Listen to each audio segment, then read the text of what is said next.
the best designer founders are also people who care about things outside of design and are bringing a design competency to all those other things. What would be your advice to someone who wants to take that leap to starting a company as a designer? Thinking about where you have leverage is incredibly important. There are some industries that might already be saturated with the things you're excellent at. Finding community and a support network, as you grow a company is super important. Find problems that you have a connection to, but I don't necessarily only subscribe to the solve your own problems approach, because there are so many things that need diverse perspectives from outside of that core set of, folks interacting with an industry or a problem day to day. As a founder, there are so many places where I may not always even be putting on the design cap, but maybe representing a more holistic founder set of responsibilities that might even taint or hedge different design ambitions. Jeff, thank you so much for joining us today. Super excited to have this conversation. The other thing that's interesting, by the way, I realize when I'm doing these is that even though we've known you and worked with you, some of this stuff I'm like, oh yeah, how did this happen? Because I don't think even in diligence, we don't go that deep into some of this stuff. Yeah, happy to flesh out the rest of the story. Well, thank you for joining us, Jeff, designer, founder of Ambrook. We want to hear your story, kind of how this came to be, how you're building that design culture, and excited to hear some of the lessons learned. I'm sure every year is just jam-packed with lessons at this point. So just looking at your background, it's kind of unique, right? It's you studied mechanical engineering, you ran a design studio, then you did design at large startups. Do you remember what got you into product design originally? Yeah, so at the University of Maryland, I was studying mechanical engineering. And the reason I was really interested in that is the ability to build and create things. That's why many people are drawn to engineering, including software engineering now. Along the way, I was finding that my most energizing projects were this kind of side skill that I had developed by doing my own freelance work over time in web design or brand design or product design, and not so much in the mechanical engineering side, which was problem sets and really important work. I was finding a lot more energy on the product design side, and so my path from there was doing everything I could in the startup ecosystem in school and of course outside of school on that design path. The mechanical engineering part, does it come into your work now? Yeah. I mean, one thing I appreciate from that is towards the end of my studies, I took a lot of architecture courses and other types of building. One thing I appreciate doing my work now, which leans very digital design, digital product design, and brand design, is really understanding the structural and the system side of every project we do. I know our team at Ambrook leans technical as a design team. And I think a lot of that comes from this engineering background where the constraints from how something gets built really influences the system that we come up with. I agree 100%. It's the design is almost it's a little bit unconstrained in that space. But if you also understand from a mechanical engineering standpoint, you're probably already integrating a lot more constraints right off the bat. So it's interesting to pull both of those things in. Some folks I've been talking to recently who are kind of they have the founder itch and they're I feel the time is right for me to start a company. People are telling me I should, but I'm just okay, but in what? And I've been talking to a few folks around just problem seeking and how do you find a thing that you want to tackle? Can you talk to me about how you did that? It sounds like you were exploring some climate issues and ultimately landed on Ambrook, but can you talk to me about that journey? For starters, what Ambrook does is we build a financial platform for American industry. And our primary audience right now is farmers. The origin story of that is absolutely starting from some of the issues that we were seeing where we were living. So Mackenzie and I were in San Francisco at the time. Mackenzie, after selling her first company, went back to school at Stanford to study climate security. And we were coming out with a bunch of interesting nuggets about how natural resource management influences the economy. I was leading design at Scale AI at the time, and we were just researching, just learning about these issues that we were feeling, whether it was water scarcity or wildfires or these things happening around us in California, going to the practitioners, going to the people who were involved in this and just listening first. We didn't do any pixel work or deals in the very beginning, but it was 9 months and hundreds of interviews with what eventually became farmers, but also water board managers and municipality leaders and everyone in between in that natural resource management space. Our path led us to realizing that a lot of the issues or challenges or opportunities that we were really interested in with natural resource management had to do with finances. That's something we're really good at. I used to work at Venmo. I worked on design at Facebook's payments team. And so this was something we felt was a good problem skill set match for what we could offer here. And bringing Dan, our third co-founder, and was really that core team to make that happen. What I would say to anyone else is find problems that you have a connection to, but I don't necessarily only subscribe to the solve your own problems approach, because there are so many things that need diverse perspectives from outside of that core set of folks interacting with an industry or a problem day to day in order to make a new kind of solution there. So you're like, oh yeah, me and Mackenzie just started like interviewing people for 9 months. Like, how did you and Mackenzie decide to do this together? Like, when did you start saying like, oh, maybe there's a company for us to put together here? Like, what was that process? Mackenzie, Dan, and I go way back, 10 years before we started Ambrook. What we originally did together was run our student incubator at Maryland, Mackenzie and I, called Startup Shell. We started a bunch of the hackathons at Maryland while those were really just energizing the collegiate tech community. It was always a known thing that one day when the stars align and we're all ready and we have something meaningful to work on, that we would love to start something together. You guys talked about this when you were in college? We did everything together. There were very few projects, and Dan included. Dan went to Columbia, but we met through hackathons as well. And there were very few projects between 2012 and 2020 that didn't have some combination of the three of us involved in it. And that's just such a great insight for people who are like in school, just like be in school with that mentality. I tell designers often at the companies they're at, have an eye towards that, right? So like when you're at your company, who are the people here who are extraordinary, who you want to build relationships with to do great work at the current company, but also think about who would I want to bring with me on a journey after my time at this company is up. And now you're making me think, actually, we should even go further,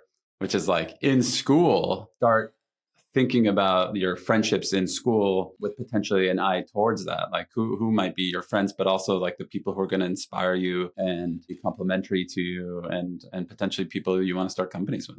And there's a fine line between being, mercenary about it and really seeking out someone who you have an ulterior, motive or agenda with. But the way that has throughout my career just only benefited me is by just being helpful to other people. So whether it was, I can make that logo for you for free, and you've given me advice on this other thing, or thanks so much, Dan, for making that, website front end for me back when we were starting out on projects together. There's so many other people in the world who I hope I've been able to collaborate with in that way that creates a community or a bench of people who I might want to do something more formal with in the future. And that was totally true for Mackenzie and Dan. And so let's talk about like design at Ambrook a little bit. We obviously invested in ideally designer founders. We want to see founders bring in great design from day one.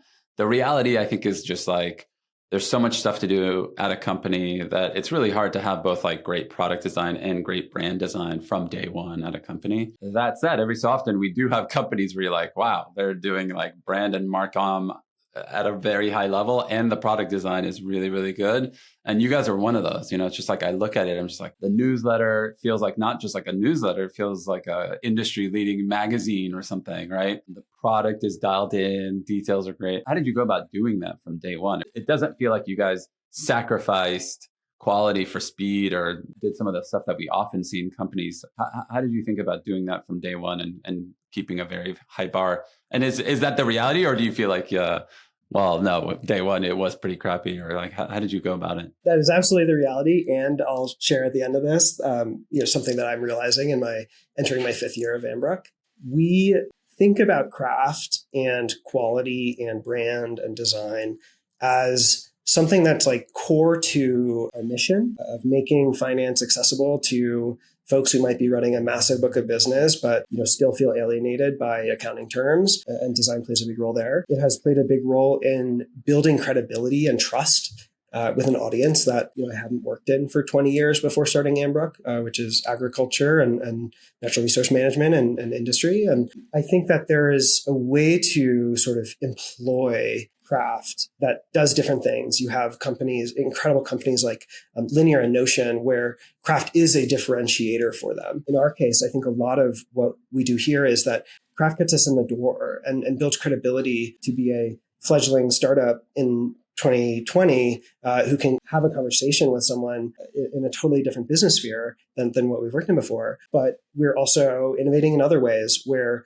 craft makes new concepts of ambitious payment models and ways of doing multi-entity, multi-industry, multi-enterprise analysis. Craft plays a role there that's more than just delight and animation or something like that. And I think that as Ambrook has grown, even as a design founder, I'm realizing that there's so much more I can do to steward design for the team. I've got amazing people around me. So Ali Oz is our creative director. Calvin Koo is our product designer. And then there's me. And we're the full-time team here where everyone has a lot of trust and autonomy and scope in the company. As a founder, there are so many places where this year I've realized with great feedback from the team that I may not always even be putting on the design cap, but maybe representing a more holistic founder set of responsibilities that might even taint or hedge different design ambitions. You think that in a good way or in a bad way? I mean, this was constructive feedback. From your team? From my team. So I'm absolutely still growing here. And one of the things we were discussing was, if design was so core to get us to this point and establish our name, I need to go to bat even more for the most ambitious version of the design team and what we can mean to the company and to our customers. Yeah, it's like designer founder. You're basically wearing both hats, designer founder. We have an interview with Ivan, and he's just like, look, startups are about compromise. And anything you do, there's a bunch of stuff you're not going to do. And design is part of this, right? So it's like that's the game. What I would say is that there's compromise, but we shouldn't pre-compromise. We should each bring our perspective to the table. And so whether that's design, product, engineering, marketing, sales, through that collaboration, come up with good ideas. There's actually external feedback outside of the design team of we want to hear more of the design perspective instead of like pre-optimizing for timelines or budget. Like let's start from a visionary design angle and then through working together compromise. Gotcha. And the team was like, hey, you're starting to you're kind of swinging towards being more like ruthless founder. The most poignant feedback I've gotten all year. So I'm really appreciative of that. I guess two archetypes. One is like designer founders that just hold on to design so hard. They don't think enough of design as through the company lens, meaning like, what is the design that is critical to help this company succeed right now? We need customers. We need to make sure they're engaged in using the thing. We need to make sure it's solving real business problems. It does, we don't care about like 4-pixel rounded corners or 7-pixel. It's like just build the button and let's keep going. And then there's probably the designer founders that swing the other way, where they're so afraid of being seen as too designy or too like head in the clouds or too like removed from reality that maybe they try to like shed that identity a little bit to be like, hey, I'm not just a designer. I'm like founder, operational excellence, all that stuff, and maybe they go too far. What are you doing to like bring yourself back to being like the advocate for design, the design champion? One of the most gratifying pieces so far is just leaning into more collaborations. So instead of me jamming with a designer and bringing the tight scoping, ambitious timeline point of view, I can be more in a creative space with my design team, lean more into the collaborations with my amazing peers, whether it's our head of engineering or a product manager or someone like that, to find those creative ways we can make more ambitious things happen. So my commitment so far is really just spending more time with people. When I think about farmers, most people would say like, are they even using software? Aren't they just like in their tractors and on the field and all this? It's like, when do they even sit in front of a laptop and start crunching numbers? How are you guys like designing for farmers? And is our view, is most people's view of farmer even accurate? There's definitely untrue stereotypes out there. And we'd love to be the firm to set the record straight that farmers are among the most leading edge tech adopters, whether it's equipment in the field or software like this that we're now 5 years in. But if you compare that to some of the legacy incumbents in the agriculture space. These are, really decades-old brands. When we set out to start working with farmers, a lot of our early observations were exactly what you were getting at, Ben, where we do not need to reinvent the wheel everywhere. We need to make sure we're addressing the Maslow's needs of these farmers. So that could be something in their environment. So yes, I'm wearing gloves in the tractor, trying to make a financial decision because my banker just called me in the middle of something I'm doing outside of the office. I need to be able to access my data, make decisions, maybe even process payments or initiate new business transactions with their customers and vendors, run reports from the most unlikely of places. This is a game changer for farmers who may have set aside time at 10 p.m. every night to catch up on their books, can now be doing that continuously, or even assisted with AI in more and more places on Ambrook, so that they can be fully present in the field or with customers and have that financial stack ready to go. There's also things on the accessibility side that our product designer Calvin just wrote a beautiful blog post about called Designing for the Field, which is that in order to win in this space, our design aesthetic is a combination of serving the 70-year-old veteran farmer and the 22-year-old just graduated with an ag degree and is ready to be the new generation on their multi-generational family farm. And the thing that helps people meet in the middle is just excellent design, ease of use, unapologetic accessibility, maybe even visually impaired, looking at a glary screen in the middle of a field or in the darkness, wearing gloves, whatever it is, you need to be able to grok the data inside of Ambrook really quickly and get things done. Were there any assumptions you guys made early on where once you saw usage in the field and you were like, oh, okay, like we need to go about this a different way? Yeah, there's a lot of assumptions we brought in, a lot about what you do where and what kinds of capabilities would be important. We have been blown away by things like mobile adoption on accounting. I mean, this is something that we're not just talking about moving from desktop, we're talking about moving from filing cabinets. And so to leap all the way to mobile as a preferred way of doing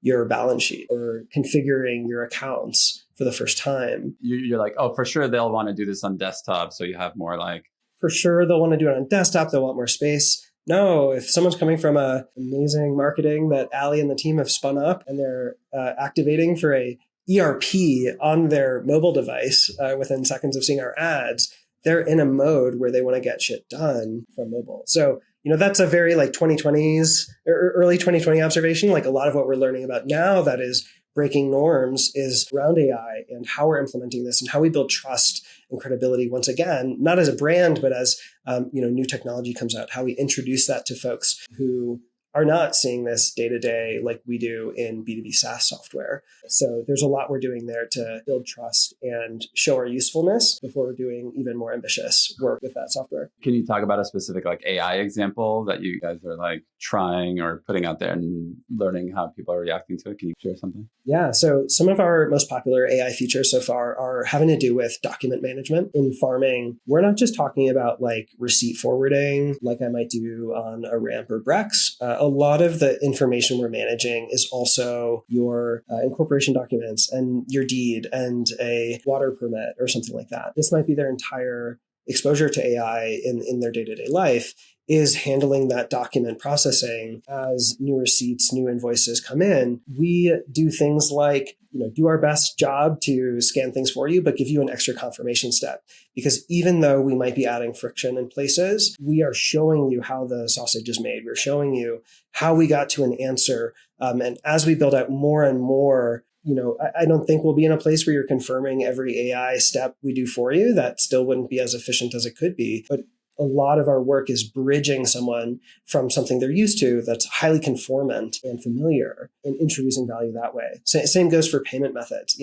Much of the rural economy runs on checks. It's so many dollars, whether you're manufacturing or forestry or a farm, are in checkbook. And no one is willing to give up their customers just to move to FedNow. Still, it's a massive opportunity. And so we do a lot of things to help support where someone is now, provide new technology, whether that's payment rails or ML, let people ease into that. And we've seen so many folks who are initially hesitant of some of these newfangled things become really familiar with it and appreciative of the work and the design there. How do you give them control and oversight and get them comfortable that this thing is like making the right decisions over and over again? And then it's like, okay, now I'll let it do its thing automatically now that I know exactly how it works and that I can trust it. Absolutely. Design team with you is how many? 3-4 people? We're 3 full-timers, including me, with Ali and Calvin. We also have an amazing cast of folks who do contract work with us and freelance. So Adam Dixon's our graphic designer who also designed this series, and several other folks on the media side or the design side who do specific projects with us. How much of your time right now is spent designing? Me personally? Yeah.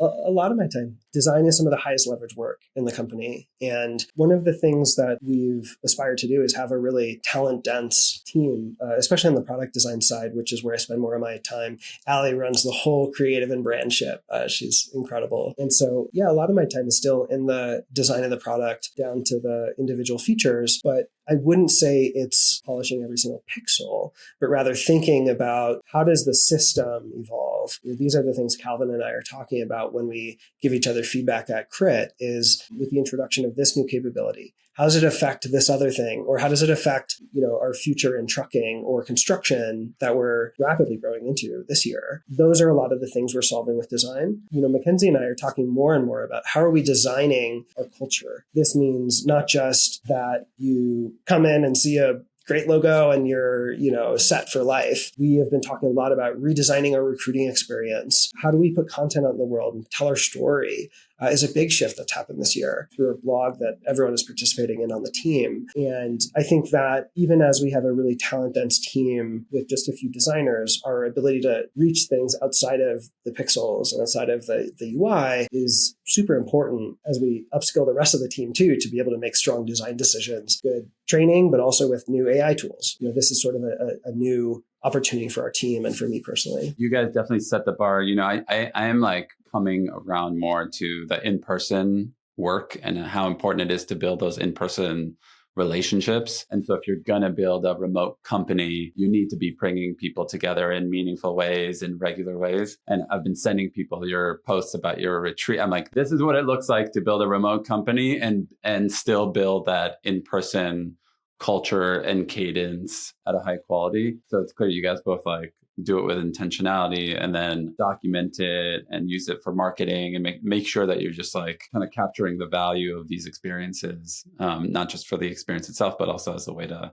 inform and recruit and build the culture internally. It's really beautiful to see. Let's switch more to your founder hat. So now you said you've been 5 years in, right? Is there anything that you're like, man, I wish if I could go back and tell myself like 1 or 2 big pieces of advice to make me just a much better designer founder? Is there any advice you would give to yourself? Some of it is what we were talking about before, that even as the company grows and my responsibility grows and our ambitions grow, bringing the things that got us here to everything we do, our design sensibility is super important. I think that coming up for air more often is something that I wish I did more, taking stock of what we've accomplished and who are the people around me who I need for the next stage of the company. We started in 2020, so the whole company was remote. I'm fortunate to be in a Denver office now, and we have a beautiful New York City office as well. But finding community and a support network, as you grow a company is super important. And there are times when, whether it's Designer Fund or other communities I'm a part of, have really shaped how I approach design leadership or my work when I learn about how other people are doing things. And so that's a combination of like realizing that there are some things that have made us really successful so far.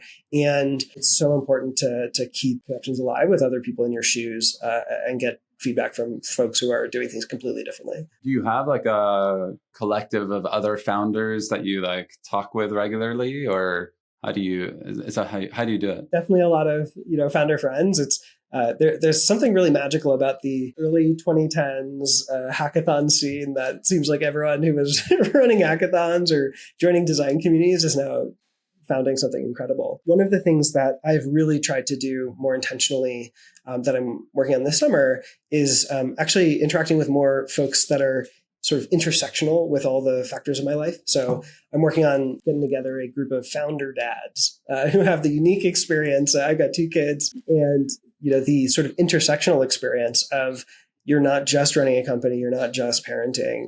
How are you balancing all of these things that don't always show up in the workplace? We also try to bring that to the workplace. So actually, the whole design team is parents right now. And that's a really magical connection we have. I need to remind myself and be reminded that, bringing that experience and being even more vulnerable than my instincts might be always nets up well for me, where I can feel a different sort of connection. What would be your advice to someone who wants to take that leap to starting a company as a designer? I think that the thinking about where you have leverage is incredibly important. We knew early on that design would be important for reaching this audience that is not historically known for having excellent design, in ag tech or in accounting, not necessarily known for that. There are some industries that, might already be saturated with the things you're excellent at. There's a lot of talk about PMF, problem market fit. I think we can be talking a lot more about, founder market fit, founder problem fit, market channel fit, and all these other,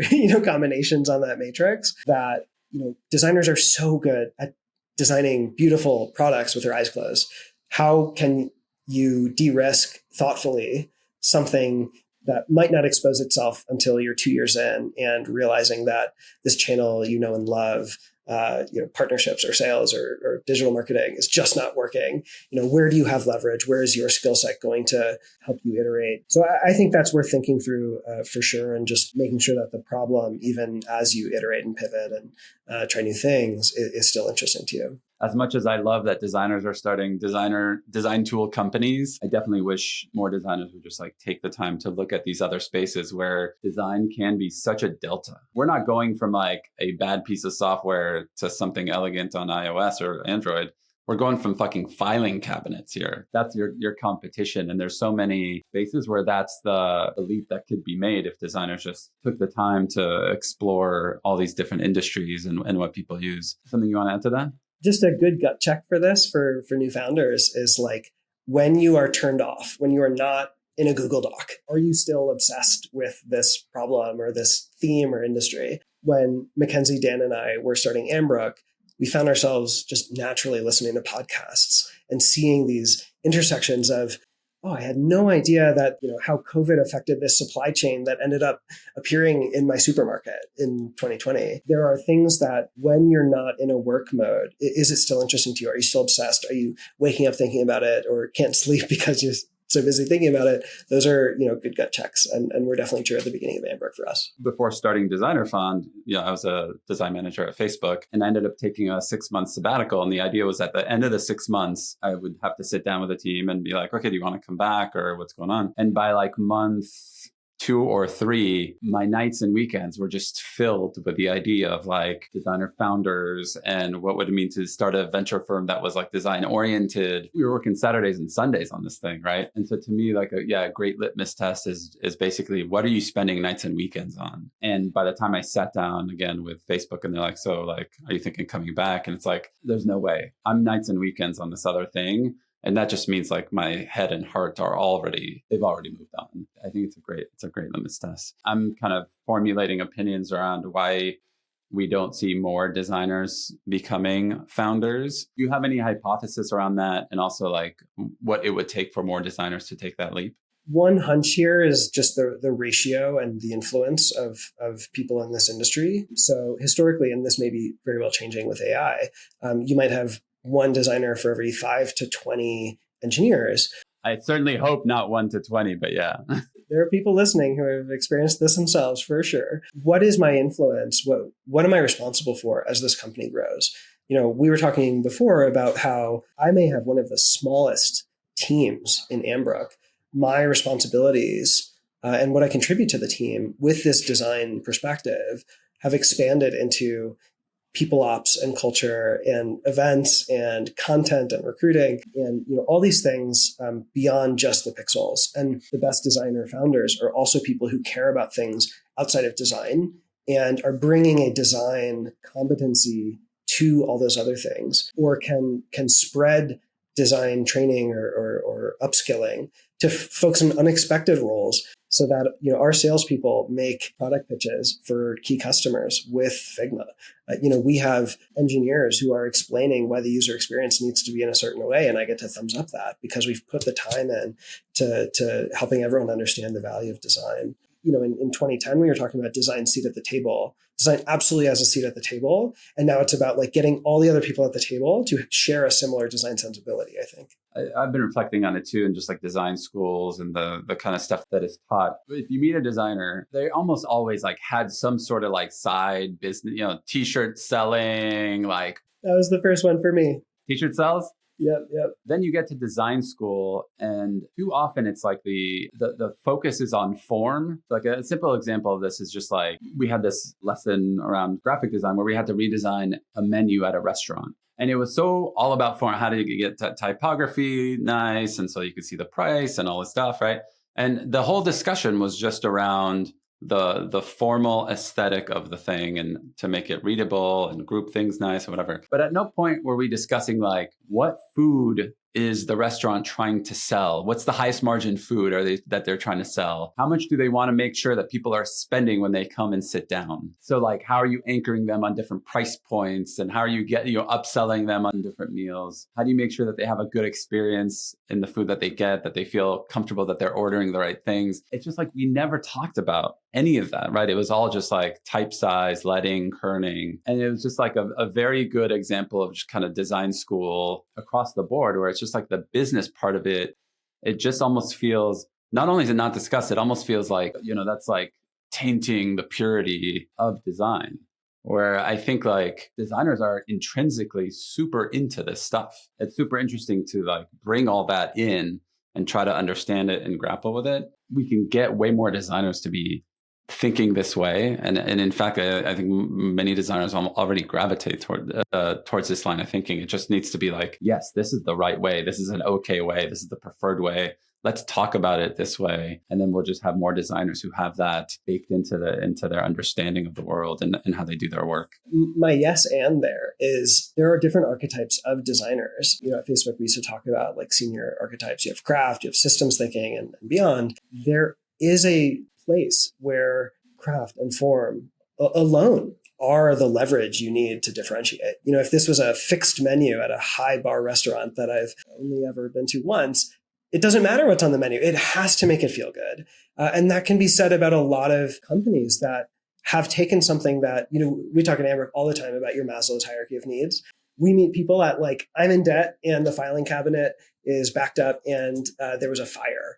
We are meeting people there. There are other places that are much more mature industries with their technology or software. Your leverage might be coming in with form. A lot of the problems I'm drawn to are not of that shape, but I think there is a place for it in certain sectors or certain problems. But there are also designers who are really excited about how you can create behavior change or how you can create a system that handles really complex information in an elegant way. Those are places that might have leverage in some of the industries that I'm really drawn to, these legacy spaces that desperately need change in order to help people prepare for macroeconomic shifts happening to their businesses, whether it's farming or manufacturing, trucking, construction, forestry, fisheries, whatever it is. You are not doing things the way your parents did it in a family-run business. And we need to help people adapt to that. So, I am drawn to those problems, but there are also places where, someone's bent or angle on design can absolutely play a role. Fair. Maybe it's just like an either or. I recently got like a Perplexity, they have their like Perplexity supply part of the org where they're just like making beautiful shit. And they sent me this hoodie and I'm just like looking at this thing. It's like every label is like customized with cutout. I'm just like, God, you guys just went so deep on this thing as a object to give someone. It's almost just like create awe, have someone open this box and just be in awe of the quality and care that this thing was created with. And that alone creates just like this brand touch point that is so much more powerful than if you just went like good enough, right? There's so many places where the brand of these businesses and ours included are influenced by like what you need to impart on someone. And so if Perplexity does an incredible job at telling you why you need a new search engine and even broader scope now, through that kind of brand work. On the Ambrook side, we have embraced some constraints that create more authenticity with our customers by, for example, doing film photography on site, because it limits our cameras out time when we're hanging out with customers on their farm, creates a certain filmic look that we've all grown to love. And it makes photography accessible to any team member so that we could come out with a grainy, blurry image that goes on the front page of our website. And there are moments like that where these constraints around how you're actually interacting with customers can create something that feels authentic for what you want to communicate to them, which for us is, we understand you. We're there with you. I think that's, an example that's come through some of our brand assets, like the film photography. I didn't realize you guys were actually shooting in film. That's nuts. Oh yeah. Last, so we talked a little bit about nights and weekends. So you have kids like me. It's like probably nights and weekends are family time. But are there other like hobbies, books? What is filling your nights and weekends right now? A lot of it is family. One of the really cool things going on in my life right now is my wife is opening a school out of our home. We just moved to be able to run a childcare and preschool facility. So there's going to be even more kids in my life. Come home to some real fun activities, getting cleaned up. Are you already thinking, what are we calling this? What's the logo? How do I, create the website for it? We're well past that. She actually piloted it last year and is reopening with even more kids. So it's called Spruce School. It's got a great logo, and she does all the design work now, but I get to give tips here and there. Oh, wow. Amazing. All right. Well, Jeff, thank you so much for taking the time. Super, super interesting. I'm so excited to see what you guys produce. It's always fun to learn about, the companies that we're in and go super, super deep on this stuff. So thank you so much. I really appreciate it. And hope to see you soon, man. Of course. Thanks so much, Ben. Talk soon. Bye.